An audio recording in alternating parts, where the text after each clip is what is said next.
Welcome or welcome back. If you're planning a trip to Disney World and staring down your suitcase like it's your impending doom, this one's for you.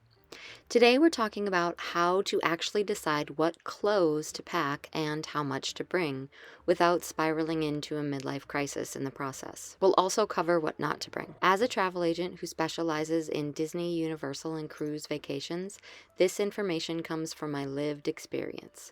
If you'd like my help planning your next adventure, my contact information is in the description below, or you can scan this QR code. Let's get one thing straight. This isn't your Cancun trip from '97. Disney is a workout.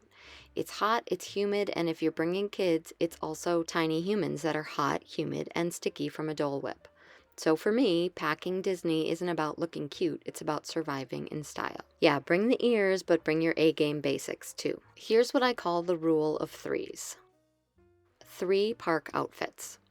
Lightweight tops, comfy shorts, or dresses that are moisture wicking. Bonus points if they dry fast. 3 evening outfits. Clean stuff to change into for dinner or when you're soaked in sweat and Tiana's Bayou water. These should be lightweight if you're going during the summer or a little warmer if you're going during the winter months. And then 3 bonus pieces.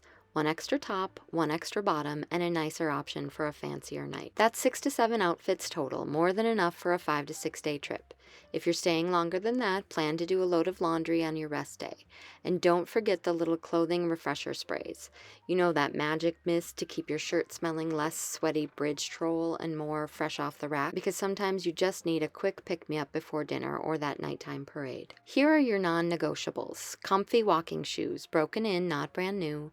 Bring 2 pairs so you can switch out and 1 thin pair of flip-flops for the pool or quick runs to the lobby. You want moisture wicking socks. Throw an extra pair in your park bag if you can. Underwear and bras. Pack more than you think. 2 pairs per day if you're prone to swampy situations. A fresh pair of underwear always makes you feel better. Hat or sunglasses. Swimsuits. A light hoodie or a zip-up because the Florida AC is like a meat locker sometimes. And then optional but wise, a cooling towel, a raincoat, and a crossbody bag or backpack.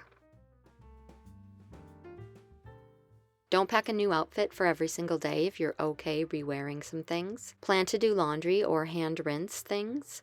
Bring layers, not bulk, so pieces that mix and match and coordinate with each other. You're not filming a Disney fashion vlog, think function over fashion. If you're changing 3 times a day and packing 8 pairs of shoes, you're either Beyonce or you're about to have major regrets. Packing for kids, I always say double the outfits, triple the snacks, expect costume changes. You can use gallon Ziplocs labeled by the day with an entire outfit, socks and undies included.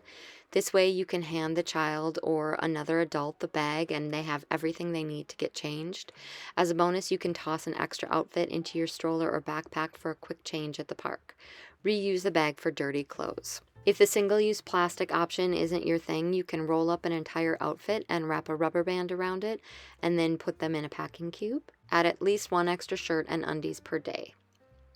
Give teens and tweens a list and let them pack their own bag, but then check it because they will forget socks.